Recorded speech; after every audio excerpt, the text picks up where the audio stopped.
Fala, amigos, beleza? Professora Jéssica falando. Vou trazer aqui com vocês uma questãozinha do Colégio Militar de Belo Horizonte, certo? Que eu acabei de resolver. Achei muito interessante sobre propriedade de potenciação. Eu já falei para vocês, vou reiterar aqui de novo, que eu estou fazendo um e-book com a resolução das últimas provas do Colégio Militar. Vai sair essa semana.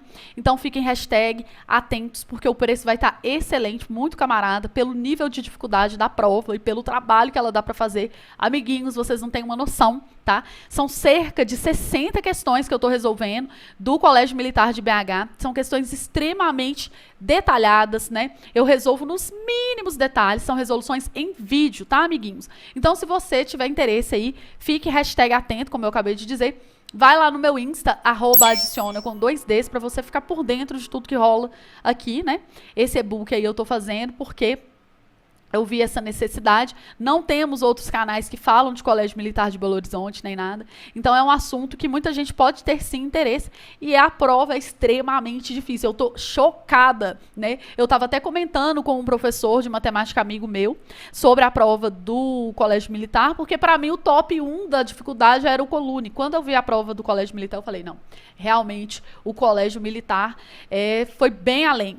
E aí, uma pergunta que muitos de vocês estão fazendo: professora, se eu estudar pelo Colégio Militar, eu vou estar me preparando também para as outras provas? Claro que sim, né? Quando você estuda por um nível mais elevado, óbvio que quando for mais fácil, você vai estar mais do que preparado. Então, compensa muito você dar uma olhada, sim, nas provas do Colégio Militar, tá? Lembrando que eu vou fazer aí a resolução das 3 últimas, tá? Ó, mel na chupeta, tá massa. Eu coloco ainda alguns bônus lá, organizado algumas coisas aqui do meu canal do YouTube para facilitar a vida de quem vai fazer o Colégio Militar de uma forma muito esquematizada, muito organizada. Então, você vai ter aí um estudo otimizado, né? Porque você não tem tempo a perder. Porque eu olhei aqui, tem menos de 1 mês, se não me engano, para a prova, né? Então, assim, gente, vale muito a pena, então fiquem espertos, tá bom? Então, bora lá para essa questão de propriedade de potência.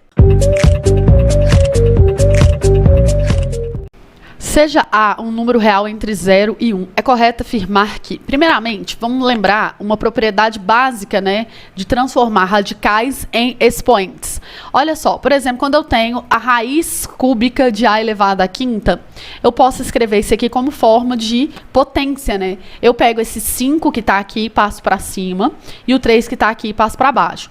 E a raiz quadrada é eu pegar o 1 que está aqui embutido, né, invisível, e o 2 que está aqui e colocar embaixo.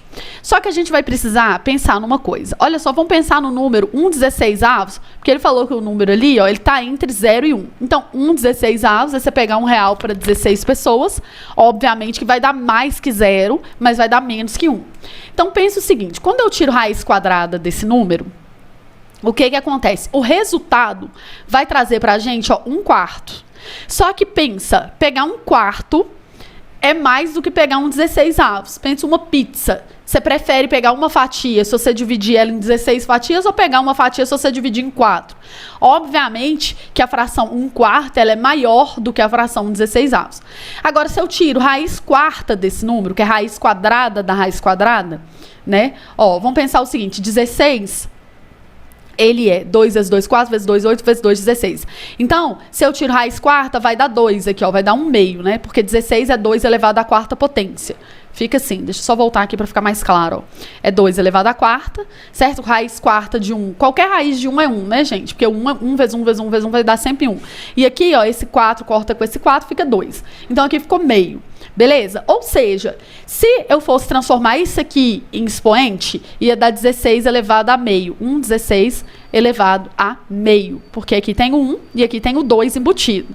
Aqui ia dar 1/16 elevado a 1/4, porque aqui tem o 4. Qual delas que deu maior? Não foi essa a resposta aqui, ó, porque R$1 para 2 pessoas é 50 centavos. R$1 para 4 não é 25 centavos? Então, obviamente, essa é maior, né? Então, o que é que nós vamos tirar aqui de conclusão? Quanto menor, preste atenção, menor for o expoente, porque 1/4 é menor, maior vai dar o resultado. Menor expoente, maior resultado. Eu vou escrever aqui para a gente não confundir. Eu escrevi aqui, ó, menor expoente, maior expoente, menor resultado, obviamente, que é o contrário, né? Por quê, né, gente? Porque o número está entre 0 e 1. Obviamente que, se fosse um número maior do que 1, por exemplo, 2, isso ia ser o contrário, né? Tipo assim, 2, quanto mais você eleva, maior dá. Por exemplo, 2 elevado a 2 é 4. 2 elevado a 3 é 8. Certo? Então, o que acontece? Quanto maior o expoente, maior o resultado, quando os números são maiores que 1. Mas no intervalo de 1, entre 0 e 1, não, né? Por quê? Porque o expoente é maior, só que o número está lá no denominador. Então, você vai dividir por um número grande, a resposta vai dar menor. Por isso que a lógica para o intervalo de 0 e 1, ela é reversa, ela é o contrário. Então, tá. Então, vamos pensar o seguinte, qual desses números é maior? 5/3 ou 1/2? 5/3 é maior que 1/2, porque se você pegar de R$5 para 3 pessoas, vai dar quase R$2 para cada, né? Quase. E aqui R$1 para 2 pessoas dá 50 centavos. Então, esse expoente é maior. Só que quando o expoente é maior, certo? O resultado é menor. Aqui, ó, ele falou que isso é maior. Então, o sinal deveria estar ao contrário. Por isso que essa alternativa, ela é falsa. Então, a letra A, ela não é a verdadeira. Eu vou analisar a letra C, porque a letra C está muito parecida com a A, né? Então, eu vou aproveitar o embalo aqui e vou analisar essa aqui, tá? Depois eu analiso as outras. Então, vai ficar assim, ó. Aqui tem 1, então vai ficar A elevado a 1/3. E aqui, ó, A elevado a 2/6, certo? 2/6. Só que se eu simplificar, aqui fica 1 e aqui fica 3. 2/6, a fração 2/6, ela é igual a 1/3, concorda comigo? Só dividir em cima e embaixo por 2.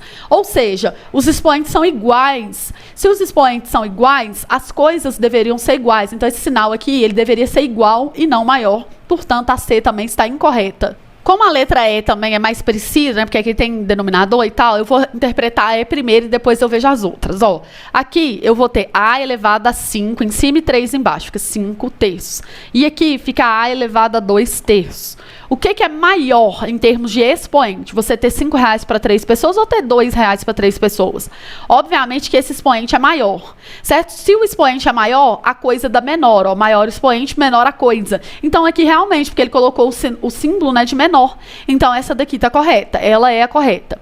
Agora, eu vou fazer com vocês a letra B e a letra D, só para a gente entender, né? Mas a gente já achou a alternativa correta. Obviamente que se fosse na prova, você não ia fazer isso, né, amiguinho? Porque você ia fazer só o necessário e cascar fora para fazer as outras questões. Mas só para a gente entender aqui, ó. Aqui, o que acontece? Eu tenho, o A está no denominador. Lembra que aqui tem o 2, né? Então, isso aqui ficaria 5 meios no expoente, porque o de cá vem para cima, o daqui vem para baixo. Só que como ele está no denominador, a gente vai colocar expoente negativo. Porque você bem lembra que quando eu tenho expoente negativo, o que eu faço? Eu inverto a base, certo? Então, lembra que aqui tem 1, ó. Então, isso aqui, eu ia inverter a base, ia ficar 1 sobre A elevado àquilo, né, para a gente poder deixar o expoente positivo. Então, quando o negócio está embaixo, é só colocar o expoente negativo que ele vai para cima. Aqui a mesma coisa, vai ficar A elevado a 2t, só que negativo porque está embaixo. Agora, nós vamos raciocinar, tá? Qual desses dois caras é menor ou maior, né? Primeiramente, cuidado, número negativo confunde a cabeça das crianças, né? Então, muito cuidado. Isso aqui, ó, é R$5 para 2 pessoas. Dá menos R$2,50, ou seja, é uma dívida de R$2,50.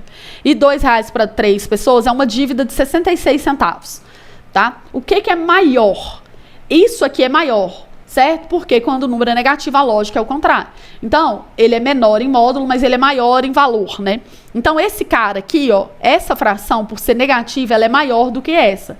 E aqui o sinal tá maior para ele, ou seja, tá errado, porque é o contrário. A gente viu que quanto maior for o expoente, menor é o resultado. Então, isso aqui tá errado, ok? Então, a letra B também, obviamente, ela tem que estar errada, porque a gente já sabe que a E é que é correta. Agora, vamos fazer a letra D, só para a gente entender tudo nos mínimos detalhes desse exercício. Aqui vai ficar a mesma coisa, ó, vai ficar A elevado a 5/6, negativo, porque estava no denominador e eu quero passar para cima. Esse 1, eu vou escrever ele como sendo A elevado a 0, porque todo número elevado a 0 é igual a 1. Assim, eu vou ter a mesma base e vou poder comparar os expoentes, não é mesmo? Então, vamos pensar assim, quem é maior?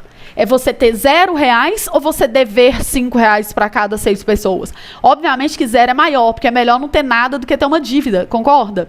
Então, 0 é maior. Como 0 é maior, o resultado daria menor, né? Então, seria correto se estivesse para cá. Como está para cá, também está errada. Então, com certeza absoluta que a letra E que é correta. Mas observa para você ver, né? Isso é interessante, esse exercício, porque a gente tem que pensar nesse intervalo entre os números 0 e 1, a lógica para eles é reversa aos números maiores do que 1, ok?